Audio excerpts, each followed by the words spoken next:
할렐루야. 오늘은 7월 첫 주 맥주 감사절로 우리가 주님 앞에 예배 드립니다. 오늘은 이제 요한복음 20강인데요. 20강 베다니에서 마리아와 도둑이라는 제목으로 우리 함께 은혜 나누기를 원해요. 본문 말씀은 요한복음 11장 45절에서 12장 11절까지인데 본문 말씀이 좀 길지만 오늘은 이제 그 중에서 핵심을 가지고 말씀을 나누겠습니다. 기도하겠습니다. 고마우신 하나님 감사를 드립니다. 요한복음 말씀을 20강 강의가 올 때까지 하나님께서 우리에게 은혜를 주시고 말씀하여 주셔서 감사를 드립니다. 오늘도 종이 단에 섰사오니 말씀에 기름을 부으시되 성령과 능력을 기름부터 부어주시고 오늘 아버지 이 말씀 가운데 우리의 영혼이 깨어나고 들을 수 있는 귀가 열려져서 아버지 부활이 무엇인지 아버지 마리아와 도둑 이 비교되는 아버지 이 사이에 우리는 과연 어떤 사람인지 깨달을 수 있는 귀한 은혜가 있게 하여 주옵소서. 예수님의 이름으로 감사하며 간절히 기도하옵나이다. 아멘. 할렐루야. 이제 좀 구조를 제가 좀 나누어 보겠는데요. 지금 원래는 요한복음 10장 40절에서 42절까지가 베다니에서 많은 사람이 예수를 믿었다. 그리고 11장의 1절에서 44절까지가 베다니에서 예수님께서 나사로를 살리신 사건, 이게 이제 나오는 거죠. 예수님의 표적. 그 다음에 11장 45절에서 57절까지는 유대인의 지도자들이 나사로 살린 일로 인해서 예수를 죽이기로 이제 드디어 모의를 합니다. 그 다음에 12장 1절에서 8절은 베다니에서 마리아가 예수님의 장례를 위해서 발에 기름을 붓습니다. 12장 9절에서 11절까지는 베다니에서 많은 사람들이 예수를 믿었다. 그래서 베다니에서 많은 사람이 예수를 믿었다. 베다니에서 많은 사람이 예수를 믿었다. A와 A-이고요. 또 예수님이 나사로를 살린 사건. 그런데 베다니에서 마리아는 예수님의 장례를 준비하기 위해서 이 발에 기름을 붓는 걸로 B와 B-. 이 가운데에 유대인의 지도자들은 예수님을 죽이려고 해요. 그래서 여기 나사로를 살린 거는 지난 4월 20일 부활절에 요한복음 10강에서 부활절 때 했어요. 그래서 여기까지는 이미 한 거고 전체 구조에서 오늘은 지금 이 C, B-A- 요 부분을 오늘 이제 다루게 되겠습니다. 이제 그래서 유태인들이 지도자들이 예수님을 죽이려고 하는 본문, 마리아가 장례를 준비하는 거, 이거를 이제 나누겠습니다. 그래서 이제 본문이 지금 11장 45절에서 57절까지 우리 지사님이 쭉 한번 읽어보십시오. 본문을 한번 읽어주세요. 네. 마리아에게 와서 예수께서 하신 일을 본 많은 유대인이 그를 믿었으나 그 중에 어떤 자는 바리새인들에게 가서 예수께서 하신 일을 알리니라. 이에 대제사장들과 바리새인들이 공회를 모으고 이르되 이 사람이 많은 표적을 행하니 우리가 어떻게 하겠느냐. 만일 그를 이대로 두면 모든 사람이 그를 믿을 것이요 그리고 로마인들이 와서 우리 땅과 민족을 빼앗아 가리라 하니 그 중에 한 사람 그의 대제사장인 가야바가 그들에게 말하되 너희가 아무것도 알지 못하는도다.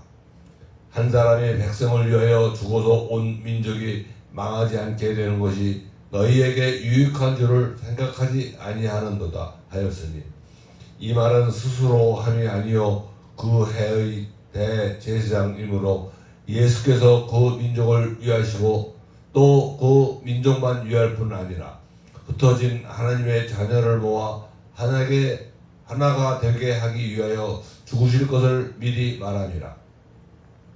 이날부터는 그들이 예수를 죽이려고 모이게 하니라.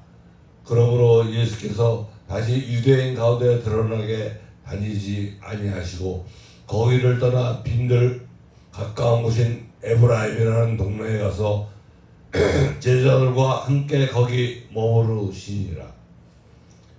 유대인의 유월절이 가까움에 많은 사람이 자기를 성결하게 하기 위하여 유월절 전에 시골에서 예루살렘으로 올라갔더니 그들이 예수를 찾으며 성전에 서서 서로 말하되 너희 생각에는 어떠하냐 그가 명절에 오지 아니하겠느냐 하니 이는 대제사장들과 바리새인들이 누구든지 예수 있는 곳을 알거든 신고하여 잡게 하라 명령하였음이라.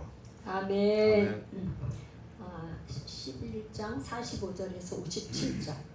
여기 이제 45절에 보니까 마리아에게 와서 예수께서 하신 일을 본 많은 유대인이 그를 믿었으나, 그러니까 여기 지금 예수께서 하신 일은 이제 그 앞에 지금 바로 있잖아요. 11장에 43, 44 그 앞에 바로 앞에 있어요. 뭐냐? 이 말씀을 하시고 큰 소리로 나사로야 나오라 부르시니 죽은 자가 수족을 배로 동인 채로 나오는데 그 얼굴은 수건에 쌓였더라. 예수께서 이르시되 풀어놓아 다니게 하라 하시니라. 그러니까 무덤에 나사로를 장사해서 나흘이나 돼서 이제 썩어서 냄새가 나는 나사로의 무덤을 향해서 이제 예수님이 말씀을 하시는데 나사로야 나오라 하시는 거죠. 어떻게 우리의 상식으로는 도저히 이해가 안 되는 지금 예수님이 나는 부활이요 생명이라고 말씀하시고 부활과 생명에 대해서 이제 말씀만 선포하는 게 아니라 부활의 현장에 지금 나사로가 죽어서 무덤에 이미 장사가 지냈는데 이제 나사로를 향해 나오라 하는 거예요. 그러니까 예수님의 지금 십자가는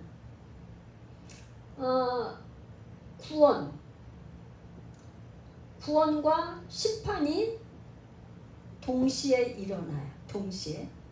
이게 한번 귀를 열고 마음을 열고 한번 저기 해보세요. 지금 예수님께서 나사로를 향해서 나사로야 나오라 하니까 나사로는 무덤에서 나왔어요. 물론 무덤에서 나올 때는 뭐야? 거기 유대인의 돌무덤에 돌이 막혀 있었잖아요. 그걸 어떻게 돌을 옮겨놨죠. 돌로 마르다 보고 돌문을 옮겨놓으라 하니까는 물론 옮겨놨어요. 그래서 나사로를 부르니까 나사로가 나왔어. 그런데 나사로는 구원을 받았는데 어떻게 이렇게 구원을 받았을까? 그러니까 이 나사로가 무덤에 갇혀 있을 때는 무덤에 있을 때는 뭐냐? 죽음이 사망이 이 나사로를 꽉 붙잡고 있기 때문에 죽었어요. 근데 예수님은 이 땅에 뭐예요? 생명의 주인으로 부활의 주인, 생명, 나는 부활이요 생명이라고 말씀을 하시면서 이 나사로를 향해서 나사로야 부르니까 깨운 거. 그러면 이 나사로를 깨우는데 이 예수님은 이 사망, 죽음의 영, 사망의 영에게는 심판이야, 심판. 이 나사로에게는 구원의 나팔소리인 동시에 이 사망의 영에는 심판이 내려져요. 그러니까 더 이상 사망이 자기의 어떤 역할도 할 수가 없는 거예요. 사망의 영이 죽은 거예요. 심판을 받은 거예요. 그러니까 나사로는 거기에서 사망에서 죽음에서 자유케 돼서 나온 거죠. 할렐루야. 이거를 우리가 이제 한번 우리의 삶에서 한번 생각을 한번 해보겠어요? 우리의 삶에서 이걸 다시 한번 십자가를 놓고 믿는 사람은 구원이에요. 믿는 사. 오늘 이제 계속 믿는 사람과 요한복음은 믿는 사람, 믿지 않는 사람, 불신. 믿지 않는 사람에게는 이미 심판이 있는 거예요. 심판. 믿는 자에게는 구원의 나팔소리, 생명 구원 받는 거예요. 그러니까 믿는 자는 구원받고 믿지 않는 자는 심판이 일어나는 이 십자가에는 동시에 일어나는 거죠. 동시에 구원이 일어나고 심판이 하는 게 아니라 믿으면 구원, 믿지 않으면 심판을 받는 거예요. 자, 그래서 우리가 이제 이걸 한번 생각해보면 어떨까요? 우리가 날마다 밤에 잠이 드는데 잠이 자면은 아침에 돼서는 어떻게 자연적으로 깨어나죠, 그죠? 깨어나잖아요. 아침이 되면은 깨어나. 또 밤이 되면 우리가 다 누구나 잠이 들어. 그래서 이 지금 요한복음 5장 25절에 뭐라 그랬냐면 진실로 너희에게 이르노니 죽은 자들이 하나님의 아들의 음성을 들을 때가 오나니 곧 이때라. 듣는 자는 살아나리라.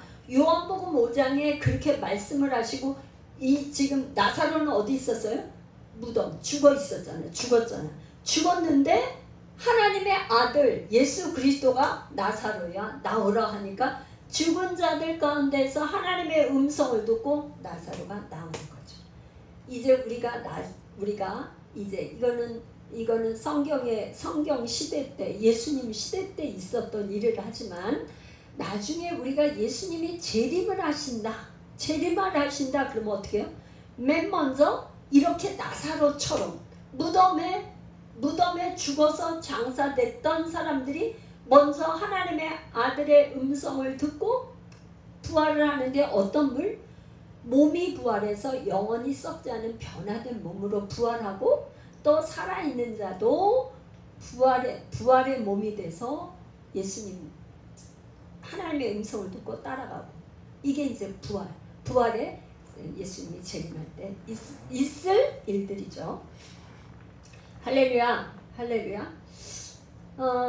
이제 그래서 여기 지금 45절에 다시 한번 보면 예수님께서 하신 일을 본 그 현장, 나사로가 지금 무덤에서 일어나서 나온 거 그거를 본 많은 사람들이 많은 유대인이 그를 믿었다 이런 얘기죠. 그런데 저는 성경을 읽다가 45절에 요 단어가 굉장히 이렇게 퀘션이 들었어요. 어떤 단어냐? 마리아에게 와서 마리아에게 왜? 지금 요한복음 11장에는 많은 등장인물들이 많았어요. 무엇보다도 마리아보다 먼저 마르다도 있었고 마리아 있었고 거기에 예수님의 제자들도 있었고 많은 사람들이 있었어요. 그런데 이 저자 요한은 45절에서 뭐라 하느냐? 마리아에게 와서 예수께서 하신 일을 본 많은 유대인들. 그러니까 예수님이 특별히 마리아에게 와서 예수님이 이 부활의 현장 이거를 알게 하셨다 이 말을 보여줬다 이런 말이에요. 왜 그랬을까? 그게 굉장히 제가 궁금했는데 오늘 요 병행 구조를 나누어 보면서 제가 이해가 됐어요. 이게 뭐냐? 베다니에서 마리아가 예수님의 장례를 준비하는 이 일을 이렇게 지금 12장에서 있을 그거를 같이 병행 구조로 이렇게 하기 위해서 저자 요한은 마리아에게 와서 이게 이렇게 하면은 이해가 되는 줄로 믿습니다. 저도 그렇게 이해를 했어요. 그래서 이제 46절 어떤 자들이 바리새인들에게 가서 예수께서 하신 일을 알리니라. 이 사람들은 어떤 자는 어떤 사람들은 믿는 사람들이고 어떤 자들은 바리새인들에게 가서 예수께서 하신 일을 알렸다고 했지만 이거는 약간 고발식으로, 그러니까 좋은 뜻으로 한 게 아니라 바리새인들에게 알린 거는 부정적인 어떤 그런 뉘앙스가 들어간다고 볼 수 있겠어요. 47절에 가니까 이에 대제사장들과 바리새인들이 공회를 모으고 이르되 이 사람이 많은 표적을 행하니 우리가 어떻게 하겠느냐. 이 표적은 뭐라 그랬죠? 기적과 표적은 다른 게, 그냥 기적은 그냥 기적이 일어나는 거잖아. 표적은 특별히 예수가 하나님의 아들, 구원자 메시아라는 것을 알려주는 거. 그게 표적이에요. 그러니까 사람으로서 도저히 할 수 없는데 이 일을 통해서 이 예수가 하나님의 아들이고 구원자다 하는 것을 가르쳐 주는 게 표적이에요. 그러니까 이 지금 대제사장들과 바리새인들이 예수님이 많은 표적을 행하는 것을 보고 사실은 어떻게 돼? 아, 이분이 메시아구나. 이분이 그리스도야. 그거를 깨달으라고 표적을 예수님이 행했지만 48절에 가면니까 뭐라 그러냐면 이렇게 표적을 많이 행하니까 만일 그를 이대로 두면 모든 사람이 그를 믿을 것이요. 그리고 로마인들이 와서 우리 땅과 민족을 빼앗아 가리라 하니, 이거는 이제 말하자면 예수님이 인기가 있어갖고 많은 사람들이 그 표적을 보고 예수님을 따라가고 이렇게 되면 분명히 로마 사람들이 우리 와서 땅도 민족도 완전히 빼앗아 갈 것이라는 생각 때문에 두려웠던 거예요, 이 사람들은. 그래서 49절 그 중에 한 사람 그의 대제사장인 가야바가 그들에게 말하되 너희가 아무것도 알지 못하는도다. 한 사람이 백성을 위해 죽어서 온 민족이 망하지 않게 되는 것이 너희에게 유익한 줄을 생각하지 아니하는도다. 그런데 이 생각은 사실은 맞는 옳은 생각이 아니었어요. 뭐냐? AD 70년에 유대와 로마가 전쟁이 일어나서 어떻게 됐어요? 유대가 완전히 망했죠. 그래서 성전도 완전히 파괴되고 많은 유대인들이 죽었어요. 그러니까 그런 오히려 예수님이 죽으심으로 인해서 로마에서 이렇게 구출이 된 게 아니라 그거 한 게 아니라 예수님이 죽으신 건 인류의 모든 죄를 대속하시기 위해서 죽으신 거죠. 그래서 유대인들 뿐만 아니라 이방인들까지 52절에 그 민족만 위할 뿐 아니라 흩어진 하나님의 자녀를 모아 하나가 되기 위하여 죽으신 것을 미리 말함이라. 이렇게 이제 얘기했는데 이날부터 그들이 예수를 죽이려고 모이하니라. 그러니까 이 대제사장들과 이 지도자들 바리새인들이 예수님을 죽이려고 본격적으로 이제 방법을 모의하는 거죠. 어떻게 하면 죽일까 이렇게 생각을 하는 거예요. 이제 12장으로 이제 넘어가겠어요. 자, 12장이 이제 1절부터 8절까지는 이제 지금 비다시 예수님의 장례를 위해서 마리아가 기름을 붓는 장면이 나옵니다. 1절에서 8절까지 한번 본문을 읽어볼까요? 6월절 엿새 전에 예수께서 베다니에 이르시니 이곳은 예수께서 죽은 자 가운데서 살리신 나사로가 있는 곳이라. 거기서 예수를 위하여 잔치할새 마르다는 일을 하고 나사로는 예수와 함께 앉은 자 중에 있더라. 마리아는 지극히 비싼 향유 곧 순전한 나도 한 개를 가져다가 예수의 발에 붓고 자기 머리털로 그의 발을 닦으니 향유 냄새가 집에 가득하더라. 제자 중 하나로서 예수를 잡아줄 가롯 유다가 말하되 이 향유를 어찌하여 300데나리온에 팔아 가난한 자들에게 주지 아니하였느냐 하니 이렇게 말하면 가난한 자들을 생각함이 아니요 그는 도둑이라 돈꾀를 받고 거기 넣는 것을 훔쳐가미로라. 예수께서 이르시되 그를 가만두어 나의 장래할 날을 위하여 그것을 간직하게 하라. 가난한 자들은 항상 너희와 함께 있거니와 나는 항상 있지 아니하리라 하시니라. 네, 거기 이제 지금 마리아와 마르다와 또 나사로와 이제 나사로가 살아난 이후에 이제 예수님이 이제 그 마리아와 마르다 나사로 집에 이제 방문을 이제 오셨어요. 그래서 이제 잔치가 벌어졌어요. 그러니까 잔치가 벌어졌는데 마르다는 늘 잔치를 하면 일하는 잔치하는 일에 섬기고 있고 나사로는 거기 예수님하고 같이 있어요. 그런데 특별히 마리아가 3절에 보면 비싼 향유 곧 순전한 나드 한 근을 가져다가 예수님의 발에 붓는 거예요. 그런데 발에 붓는 것 정도가 아니라 자기 머리털을 가지고 그 발을 닦으니까 향유 냄새가 그냥 가득한 거예요. 근데 이것을 보고 있던 가룟 유다가 얘기를 하는 거야.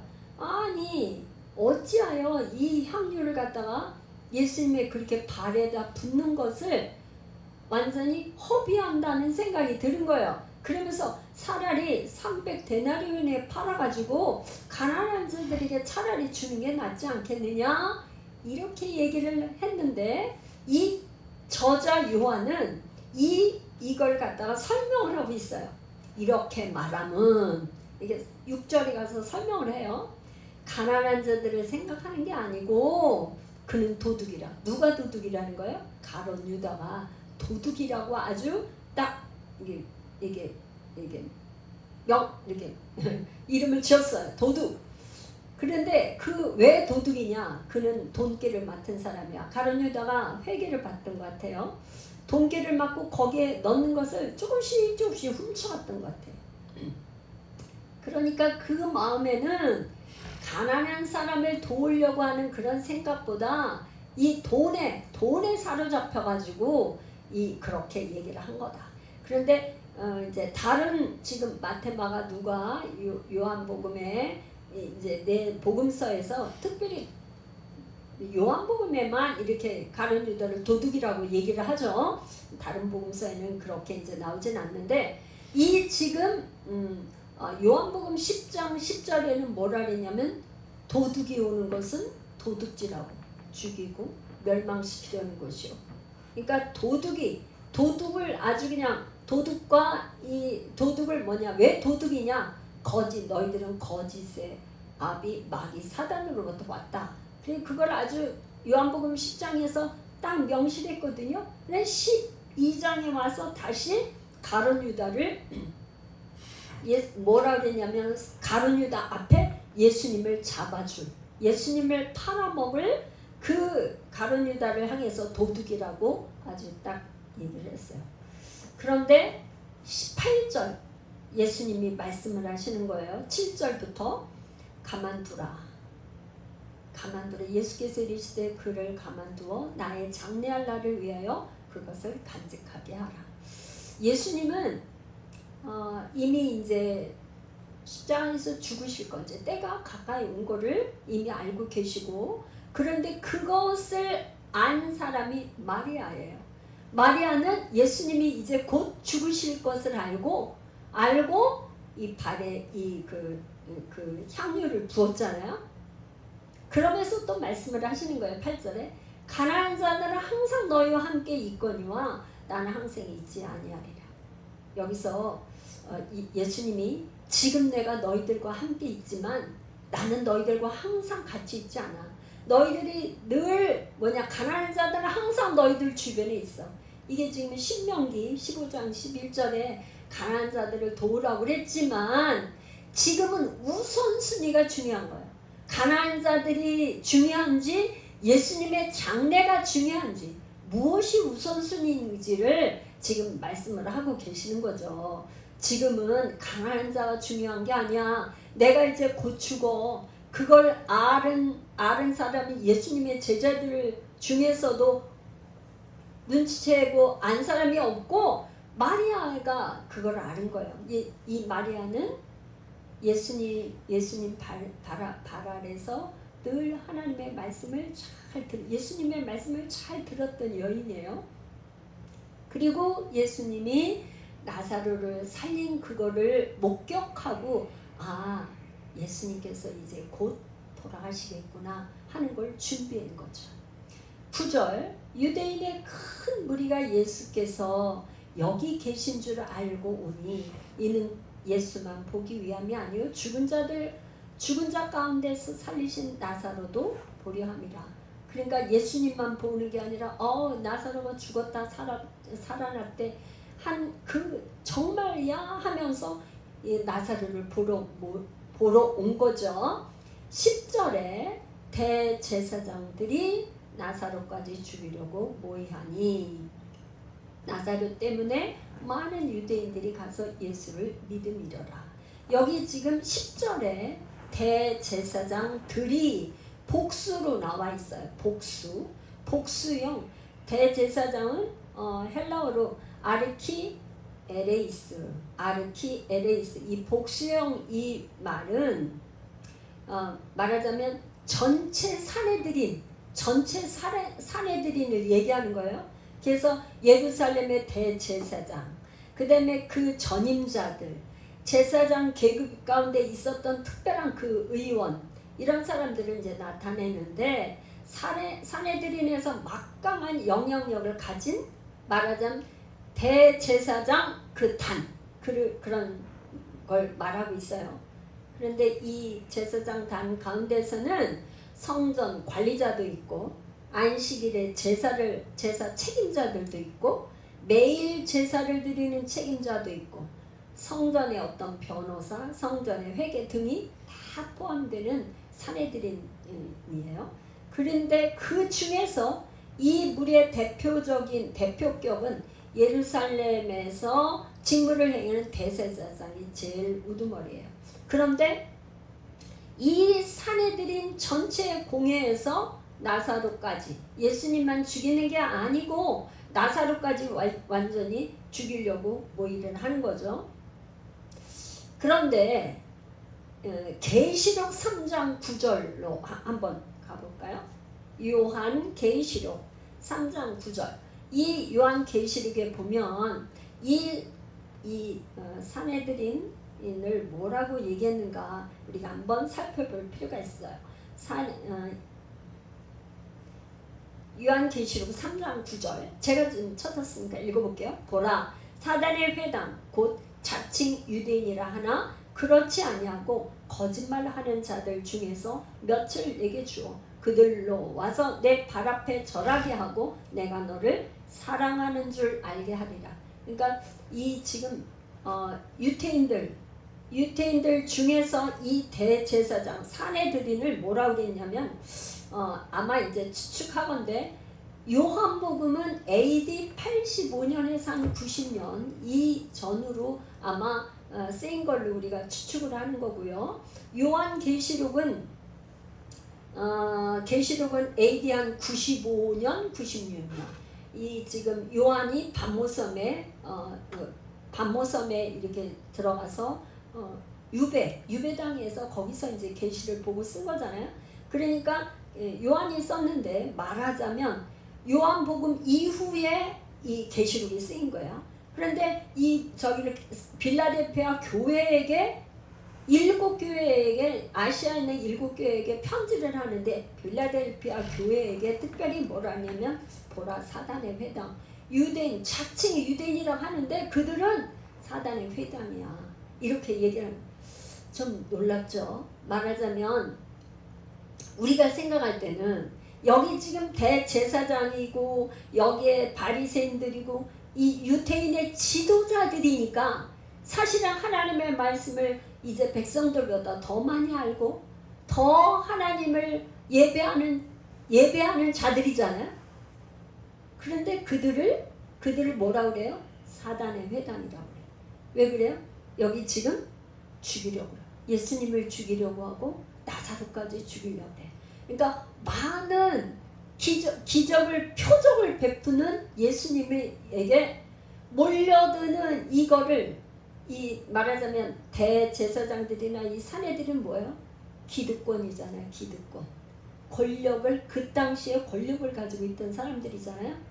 그러니까 이 권력을 가지고 있던 지도층들은 예수님이 이렇게 표적을 행하시는 거가 마땅치 않아. 못마땅해요. 거북하고 오히려 배척을 하는 거죠. 그러니까 이 사람들은 하나님을 예배하고 하나님 앞에 백성들을 잘 예배자로서 그렇게 해야 되는 책임이 있는 사람들인데 자기의 그 권력, 대제사장직 이런 거를 빼앗길까봐 두려웠던 사람들이에요. 그러니까 권력이 있으면 책임이 따르잖아요. 올바로 그 권력을 잘 사용해야 되는 그런 책임이 따르는데 이제 그게 아니고 오히려 그 권력을 이용해서 예수님을 죽이고 나사로까지 죽이려고 하는 이런 모의를 베풀어요. 그런데 그거에 비해서 예수님은 어때요?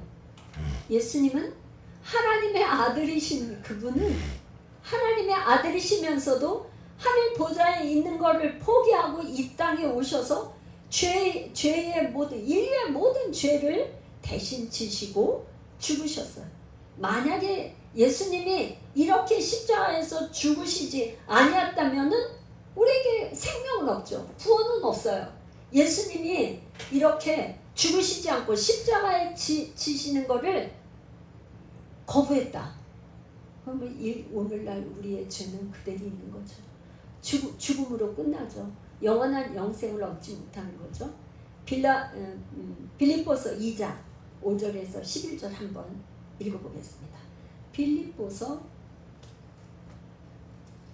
2장 5절에서 11절까지 우리 집사님 한번 찾아서 읽어볼까요? 네. 너희 안에 이 마음을 품으라. 곧 그리스도 예수의 마음이니 그는 근본 하나님의 본체시나 하나님과 동등됨을 취할 것으로 여기지 아니하시고 오히려 자기를 비워 종의 형체를 가지사 사람들과 같이 되셨고 사람의 모양으로 나타나사 자기를 낮추시고 죽기까지 복종하셨으니 곧 십자가에 죽으심이라. 이러므로 하나님이 그를 지극히 높여 모든 이름 위에 뛰어난 이름을 주사 하늘에 있는 자들과 땅에 있는 자들과 땅 아래에 있는 자들로 모든 무릎을 예수의 이름에 꿇게 하시고 11절 네. 모든 입으로 예수 그리스도를 주라 시인하여 하나님 아버지께 영광을 돌리게 하셨느니라. 아멘. 아멘. 예수님 오늘 제가 제목을 베다니아에서 마리아와 도둑 이렇게 제목을 붙였는데요. 베다니아에서 완전히 어떤 한쪽 무리는 예수님을 죽이려고 하고 한쪽 마리아 같은 사람은 예수님을 위해서 장례를 준비하는 이런 일이 있고 십자가에서는 갈림길이 생겼어요. 예수님이 지금 빌립보서 2장 5절 너희 안에 이 마음을 품으라. 예수님의 마음이죠. 그리스도의 마음, 그리스도 예수의 마음을 품으라는 거죠. 어떤 마음이냐? 그는 근본 하나님의 본체예요. 그런데 하나님과 동등됨을 취할 것으로 여기지 않았어요. 우리가 마귀가 지금 땅을 잡고 있잖아요. 마귀는 어떤 적이에요? 어떤 하늘에서 이미 영의 세계에서 하나님처럼 되려고 하다가 땅으로 쫓겨나잖아요. 그런데 사람은 어때요? 사람은 마귀가 유혹해가지고 유혹에 넘어가서 뭐야? 하나님처럼 되려고 눈이 이걸 선악과를 따먹으면 하나님처럼 눈이 열려서 선악을 구분하게 돼. 그러니까 하나님처럼 된다고 하는 그거에 유혹이 넘어갔잖아. 우리 예수님은 하나님의 본체인데도 하나님과 동등됨을 취할 것을 여기지 않으셨어요. 그랬기 때문에 오늘 뭐라 그러냐면 예수님이 사람의 모양으로 오셔서 죽기까지 복종하셨고 십자가에 죽으셨기 때문에 하늘에 있는 자들, 땅에 있는 자들, 땅 아래에 있는 자들이 모두 예수님 앞에 무릎을 꿇게 하셨다. 우리가 높아지려고 그러고 권력을 많이 휘두르려고 하면 그 끝은 반드시 끝이 안 좋아요. 종말이. 그래서 마귀는 반드시 이제 예수님이 이제 이미 십자가에서 마귀는 심판을 받았는데 심판을 받았어요. 마귀는. 그래서 뭐야? 우리가 이 땅에 사는 거는 이겨놓고 싸우는 거예요. 예수님이 이미 마귀를 멸하셨으니까. 그런데 궁극적으로는 언제 최종 이게 되냐? 예수님이 재림하실 때 완성이 되죠. 완성. 십자가가 완성이 되는 거예요. 그런데 우리는 마귀를 두려워할 게 아니라 예수님이 이겨놓으셨기 때문에 우리는 이제 담대하게 세상을 이길 수 있는 담대함, 그리스도 안에 있으면 담대하게 이길 수 있어요. 그래서 예수님의 마음을 품고 높아지려고 하는 게 아니라 낮은 마음이 되고, 우리가 하나님처럼 되려고 하는 게 아니라 뭐야? 오히려 나를 낮추는 그런 삶이 됐으면 좋겠어요. 마리아처럼 이제 덜 나를 낮추면 예수님의 장래가 앞으로 있어질 일이 보이죠. 내가 교만해서 이렇게 있을 때는 하나님의 영의 세계를 볼 수가 없어. 그런데 마리아처럼 낮추고 또 낮추면 하나님 앞으로 예수님께서 행하실 일이 뭔지를 이제 특별히 마리아에게 하나님께서 마리아를 보여주셔갖고 마리아의 앞에 와서 그 행하신 일을 보여주셨다고 이 요한복음 저자는 얘기를 하고 있어요. 하나님 우리에게도 이렇게 마리아처럼 예수님을 더 알기를 원합니다. 마리아는 정말 그 많은 예수님의 제자들도 있고 다 있었는데 그 중에 이 마리아는 아직 결혼 안 한 처녀로서 그 잘 향유를 이렇게 간직하는데 아마 결혼할 때 사용하든지 하려고 했었던 거겠죠. 자기의 전 재산을 다 들여서 예수님의 장례를 준비하고 섬긴 이 여인, 이 마리아는 예수님이 그러죠. 내 복음이 전파되는 곳마다 이 여인이 행한 것도 같이 전해질 것이다. 우리도 이 마리아처럼 이런 삶이 되면 좋겠어요. 우리의 모든 걸 다 주님께 드리고 주님의 그 행하신 일을 주님을 보는 그런 놀라운 역사가 있기를 축복합니다. 우리 주여 한번 부르고 하나님 축복하여 주옵소서. 우리의 영안을 열어주시고 아버지 축복하여 주옵소서. 주여 한번 부르고 우리 함께 기도하겠습니다.